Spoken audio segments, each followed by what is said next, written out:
श्री शिवाय नमस्तुभ्यम। हर हर महादेव। दोस्तों आज की इस वीडियो में आप सुनेंगे सोमवार प्रदोष व्रत की कथा। पौराणिक कथा के अनुसार एक बार एक विधवा ब्राह्मणी एक नगर में रहा करती थी। वो हर दिन भिक्षा मांगकर अपना और अपने बेटे का पेट पालन करती थी। उसके पति का स्वर्गवास बहुत समय पहले ही हो गया था। ब्राह्मणी सुबह होते ही अपने बेटे के साथ भिक्षा मांगने नगर में निकल जाया करती थी। एक दिन भिक्षा मांगकर घर जा रही थी, तभी रास्ते में एक लड़का घायल अवस्था में दिखा और वो उसे अपने साथ अपने घर ले आई और पता चला कि विदर्भ देश का राजकुमार है। उसने बताया कि उसके राज्य पर शत्रुओं ने हमला कर दिया था, जिसमें वो घायल हो गया और उसके पिता इसमें बंदी बना लिए गए। अब राजकुमार ब्राह्मणी के घर में ही रहने लगा। ब्राह्मणी भी उसे अपने बेटे की तरह प्यार करती थी। एक दिन ब्राह्मणी अपने बेटे और राजकुमार के साथ भिक्षा मांगने के लिए गई तो रास्ते में एक गंधर्व कन्या अनुमति ने राजकुमार को देखा तो उस पर मोहित हो गई। उसने उस राजकुमार से विवाह करने की बात अपने पिता से बताई तो राजा और रानी भी उस राजकुमार से मिले। वो इस राजकुमार से मिलकर बहुत प्रसन्न हुए।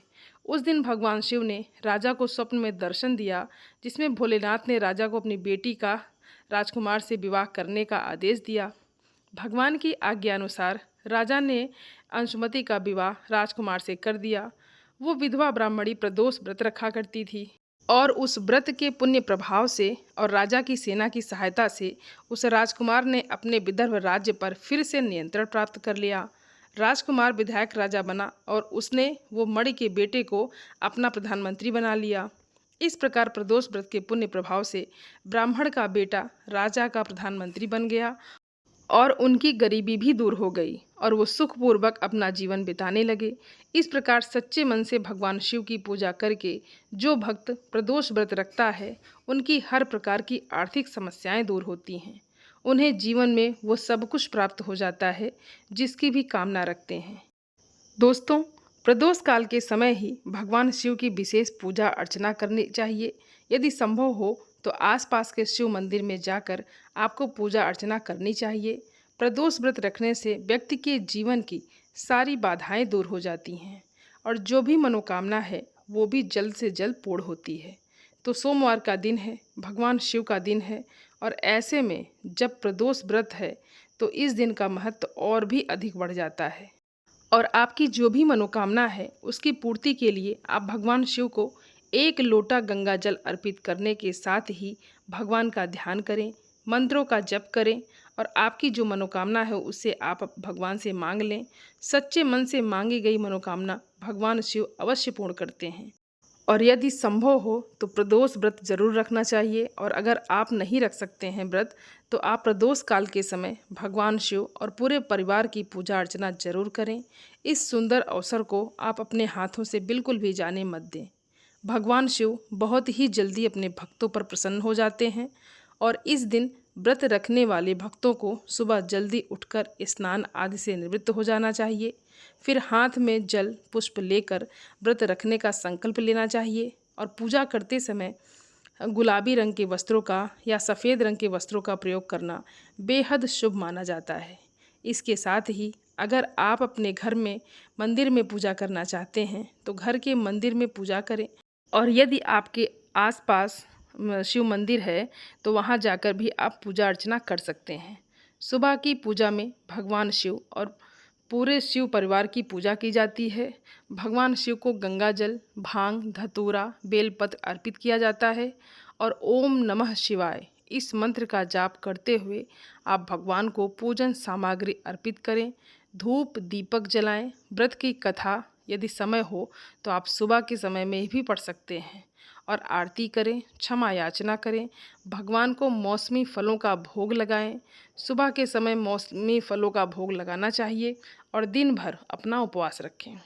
उपवास रखने के बाद शाम को जो प्रदोष काल का समय बताया गया है उससे पहले आप एक बार फिर से स्नान आदि से निवृत्त हो जाएं।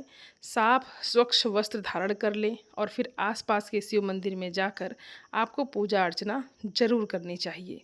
शिव मंदिर में पूजा करने का ये फल प्राप्त होता है कि आप शिवलिंग की पूजा बड़ी आसानी से कर सकते हैं, क्योंकि प्रदोष काल के समय की गई पूजा में भगवान शिव को अखंडित चावल यानी कि साबुत चावल से बनी खीर का भोग लगाया जाता है। भगवान शिव की पूजा में आपको विशेष ध्यान रखना है कि गलती से भी टूटे हुए चावल का प्रयोग नहीं करना है। तो शाम की पूजा में आप पहले भगवान शिव का अभिषेक कर सकते हैं, शिवलिंग का अभिषेक कर सकते हैं और शाम के समय भी कर सकते हैं। गंगा जल, शहद, दूध, दही, पंचामृत भगवान को अर्पित कर सकते हैं।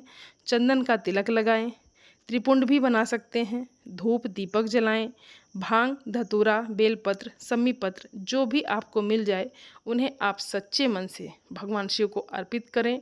और फिर यदि आप मंदिर में बैठकर पूजा करें तो वहीं बैठकर आपको व्रत की कथा भी पढ़नी चाहिए या सुननी चाहिए।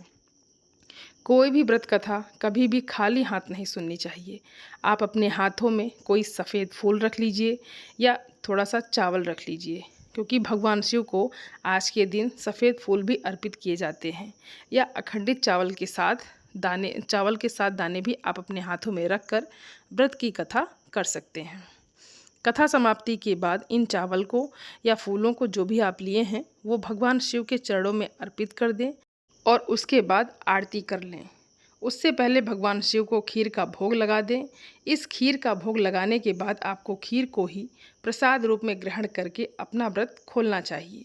और उस दिन यदि संभव हो तो केवल मीठा भोजन ही करना चाहिए, नमक का सेवन नहीं करना चाहिए। किसी कारण से यदि आपके लिए नमक का सेवन ज़रूरी है तो फिर आप सेंधा नमक का प्रयोग कर सकते हैं। और फिर आप कुट्टू का आटा, लौकी, आलू वगैरह आप फलाहार में ले सकते हैं। और इस दिन माँ पार्वती की विधि विधान से पूजा अर्चना भी करनी चाहिए। माँ पार्वती को श्रृंगार की सामग्री अर्पित करें। ऐसा करने से विवाह संबंधी जो भी समस्याएं हैं वो सब दूर हो जाती हैं और सच्चे मन से मांगने पर भगवान शिव खाली झोली जरूर भरते हैं। जिन्हें संतान सुख प्राप्त नहीं है उन्हें संतान सुख मिलता है। और कई बार हमारे जीवन में ऐसी समस्याएं होती हैं जो हम दूसरों से भी नहीं बता पाते हैं और हम व्रत करते करते थक जाते हैं। तो ऐसे में यदि प्रदोष काल के समय भोलेनाथ से इन समस्याओं को दूर करने के लिए प्रार्थना की जाए तो भोलेनाथ उन सारी समस्याओं को एक पल में ही दूर कर देते हैं। और आज के दिन भोलेनाथ को अबीर गुलाल भी अर्पित करना चाहिए। और यदि संभव हो तो मंदिर में यदि आप पूजा करें तो चारों कोनों में एक घी का दीपक जरूर जलाएं। आपकी यदि कोई विशेष मनोकामना है तो उसकी पूर्ति के लिए आपको आज के दिन आटे के दीपक बनाने चाहिए और आटे का ही दीपक जलाना चाहिए।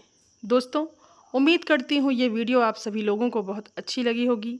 और आप सभी सनातनी भाई बहनों से मेरा विनम्र निवेदन है, मेरे चैनल को सब्सक्राइब ज़रूर कर लें और वीडियो को लाइक और अपने फैमिली फ्रेंड के साथ शेयर ज़रूर करें। आप सभी को हर हर महादेव। धन्यवाद दोस्तों।